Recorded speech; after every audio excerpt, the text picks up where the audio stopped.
A brand new episode of the Happy Productive Podcast is about to begin. It's time to be inspired by simple and actionable solutions for your business. If you're an established business owner or just laying down the first brick of your future empire, the mantra is the same. We will flip any failure into a positive and use it to our advantage. This show is all about turning coal into diamonds. With the right plan and mindset, anything is possible. And your host, Jennifer Dawn, business coach and founder of The Best Planner Ever, will help you to achieve your ambitious goals. Success is closer than you think. Now, here's Jennifer Dawn.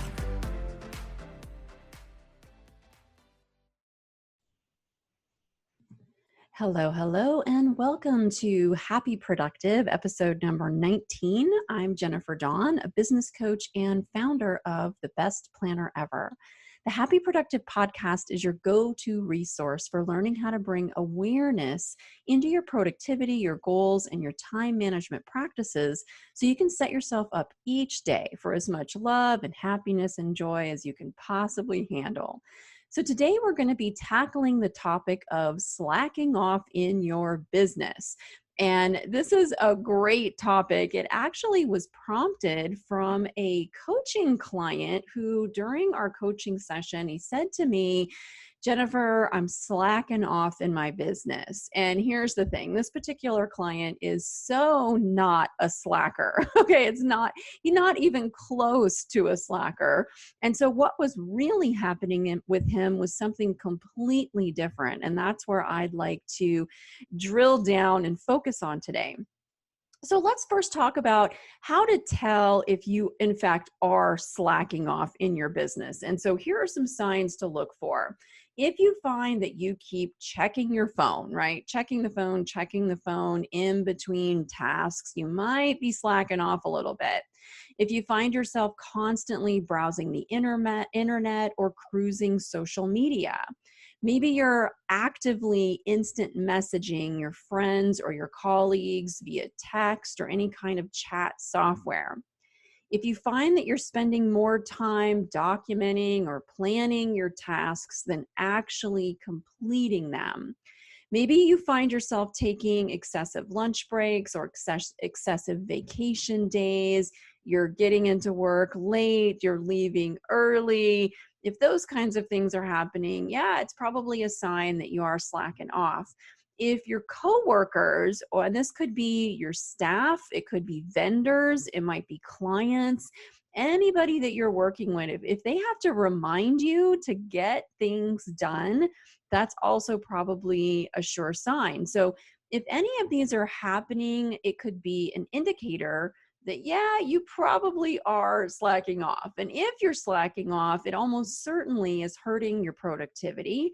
It's hurting your goals and being able to achieve them. It might even be hurting your mindset as well, because deep inside, deep in your heart, you know that you can be doing much, much better. And in a little bit, we're going to talk about ways to stop slacking off. If you find that you're slacking in your business, you know that it needs to stop, but you're just not quite sure what to do. We're going to tackle that in just a minute. Now, let's say, let's take the flip side of this. So let's say that you show up in your business every day and you give it 100%, right? You're giving it all you've got. If you actively prioritize your time, you work from a prioritized list, you're moving your projects forward. Let's say that you're on target, or at least you're really close with your goals. You're delegating really well. You have an effective team and they support you really well. You don't have projects that are like slipping through the cracks. If all of those things are really the truth, but you show up in your business and let's say that you're tired, your energy is low, maybe your spirit is like, hey, I really need a rest. I need some time to relax and recharge, right? If we're truly listening to that voice, that is not slacking off. It is not slacking off. There's a difference there, okay, between actually slacking off or telling ourselves that we're slacking off. So when you're aware that, hey, I'm just tired and I need a rest, that's actually called being smart. It's being aware, it's being connected to yourself. it's about restoring your energy and getting the rest so that you can continue to show up 100% in your business. And so as business owners, it's really important for us to know the difference between being smart, resting, restoring our energy, or when, hey, you know what, I'm really slacking off here. I'm wasting a lot of time and I need to get back to being busy. Now, in my own life, I seriously, when I started my first software company, this was many, many years ago, I used to think that I had to go 100 miles a day, every single day, to really have value in my business, to take my business where I wanted it to go. I had to just be running at 100 miles an hour. And this was total BS. It wasn't the truth at all. And running 100 miles an hour all the time, really the only road you're going to be going down is going to be exhaustion and burnout. And it's not a good place. I've been there a few times. I can be a little stubborn. Sometimes it takes a few times around the block for me to learn that lesson, but I've definitely learned it now. And truthfully, it's just not realistic to think that you're going to be able to go 100 miles an hour every single day in your business. Now, I see this with a lot of business owners that I coach, right? And so we think that if we can't show up every day with that perfect energy, that perfect mindset, in that perfect emotional mind frame, right, that something might be wrong with us. And so what do? We guilt ourselves, we shame ourselves, we beat ourselves up. It's like, oh, I'm slacking off today. And this is exactly what was happening with my client. He wasn't slacking off at all. He was just tired and he just needed a rest, and that's all it is. And so in that situation, what we should really be doing is simply just switching our priorities. And so now our A task becomes getting rested, getting recharged. And from there, we can delegate, we can move some things off to give ourselves some space and some time to get rested so that we can feel good and we can get back at it sooner, right? And if you use my planner, best planner ever, A tasks are really essential to planning our day. That A task is that task that you're doing that's really moving the needle on your business, on your goals. Sometimes it's that thing that we procrastinate. It might put you out of your comfort zone, but that's our A task. And so think about that for a second. If an A task is something that we tend to procrastinate or puts us out of our comfort zone, but it will actually move the needle on our goals, when our batteries get low, often it's easy for us to grind away, but that's exactly what we don't want to do. Instead, we want to rest. And for some of us, that might be something we procrastinate. We're like, oh, I'll rest later. Oh, I'll rest later. And we keep grinding away. Or it might put us in our uncomfort zone because we're not used to taking a break. And so that is a perfect thing for an A task, right? I'm tired, I'm used to grinding away, and instead I'm going to get recharged, do some self-care, take some time for myself. That now becomes the A task, the most important task. Because if you want to move the needle on your goals, you're going to need to bring really good energy to it. And you can't do that when you're in a state of overwhelm or exhaustion. Okay. Think about this for just a second. Let's say that you're driving along and your car gets really low on gas. The indicator says, hey, you're getting close to E empty. You don't turn around and guilt and shame your car. You just go to the gas station and you fill up the tank. There's no difference here. Your A task simply becomes, I need to recharge, I need to fill up my tanks, and it's my most important activity.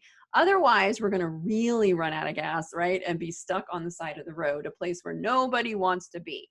So once you've taken however much time you need to recharge, get your batteries, your gas tank filled back up, you're going to intuitively know that, hey, it's time to get back at it, right? You'll feel it in your body like, hey, you know what? Okay, I've been slacking enough, or I've rested enough. Okay, now it's time for me to show up and get back at it. All right, so now if you're on the flip side, the first flip side we talked about, right? And you're the one who you're already slacking, okay? You're not the business owner who's been pushing it hard and really just needs to rest and recharge. That you're slacking in your business. You really want to stop doing that. Here are some ways that you can do that. So number one, I'm going to share 5 ways that you can stop the slacking. So number one is to check in with yourself. And this is about really being honest. This podcast is about bringing awareness, and we can't really make any different choices if we choose to be unaware. We're choosing to ignore whatever is going on in our lives, or we're choosing to distract ourselves so we don't have to deal with it. Okay. But what I want you to do is instead check in with yourself, be really honest with yourself. In your heart, you know if you're slacking or not. And if you're truly slacking, this is where it's time to say, okay, you know what? I've been doing this, but now I'm going to make a different choice, and I'm going to choose to ramp up my productivity and to maybe stop some of those time waster activities, right? I'm going to get off the social media. I'm going to put down my phone. Maybe I'm going to turn off my phone. Oh my goodness, heaven forbid. The earth does still spin, you guys, when we turn off our email or we turn off our phone, so that we can get productive and start really focusing on those A tasks, which are going to move us forward. All right, tip number 2, make sure that you're setting your expectations at a reasonable level. Why? Because when you're putting too much on your plate, you're overwhelming yourself. And when you're overwhelmed and you don't know what to do next, that's like a perfect recipe, right, for slacking off, simply because you're overwhelmed, not because you're lazy, just because there's so much on your plate, you just don't really know what to do next. So you might end up cruising social media or being on your phone or doing some of those time waster activities. All right. And this is all about being happy, productive.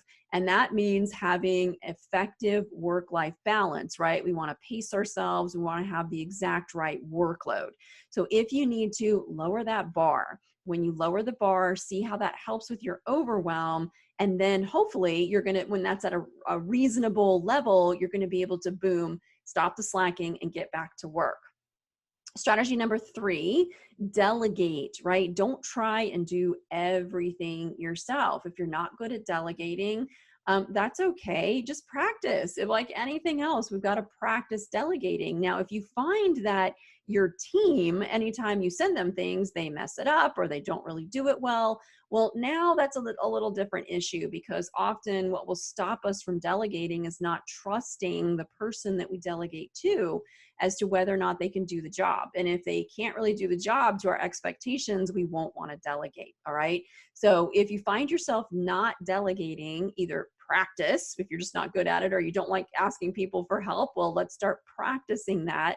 And 2, take a look at your team and make sure that the people you're surrounding yourself with can actually do the job better than you. All right, number 4, hold yourself accountable. If you just find yourself slipping, because let's face it, when we're left to our own devices, it can be way too easy to just let things slide. And this is where you want to hire a coach or join a group, because if you're really, really serious, you want to build that accountability into your day, into your week, into your goals, into your time management, if you're serious. And if you're not serious, then you won't hire accountability or a coach or somebody to work with, and you'll just kind of stay where you are. And again, it's your choice. But if you're really serious about this, do something to hold yourself accountable, and that will also help with the slacking. And number 5, a daily time management system here is really crucial. If you're just going in a lot of different directions, you don't really have an organized practice in place that you can use every single day, right? To prioritize, to make sure you're saying yes to the right things, no to the wrong things. Or let's say you've bought that planner and it's sitting on your desk and it's gathering dust and you haven't even cracked it open. Well, guess what? It's not going to do you any good. So this is where it can be so worth your time, and a task, right, to invest in a really good daily time management system that you can use tried and true every single day to make sure that you are as productive as possible in all areas of your life and not losing time to slacking. Now, if you're like, hey, Jen, that all sounds great, I really need some help with this, and especially with the time management system, you may want to consider checking out my best planner ever. It's designed for that high achiever who wants to meet their goals while having fun and experiencing true work-life balance along the way. So if you're somebody who really understands and appreciates self-care, you choose to make it part of your day every day, and you want to plan around the full being, right? Your mind, your body, and your spirit. If you want to plan with all of those things in mind, that this planner could be a great fit for you. Everything that I talk about on this podcast is built into my planner to help you achieve your goals faster, but also help you achieve that work-life balance. If you want to learn more, just visit bestplannerever.com. All right, you guys, thank you so much for listening today. Now go out there, stop slacking off, or get yourself rejuvenated if you're not slacking and you just need a little break. You just need a little gas in the tank. All right, whichever it is for you, get out there and do it, and have a happy, productive day. I hope you found today's episode of the Happy Productive Podcast inspiring. Every successful business is formed by a set of small, consistent, and attainable steps. Visit us at jenniferdawncoaching.com to take your next step and learn how to meet your business goals. On the website, you'll find free resources, along with the links to the life-changing coaching programs that have transformed the personal lives of so many of Jennifer's clients. Many of them started their journey by listening to this podcast. Thank you for listening, and stay tuned for our next episode.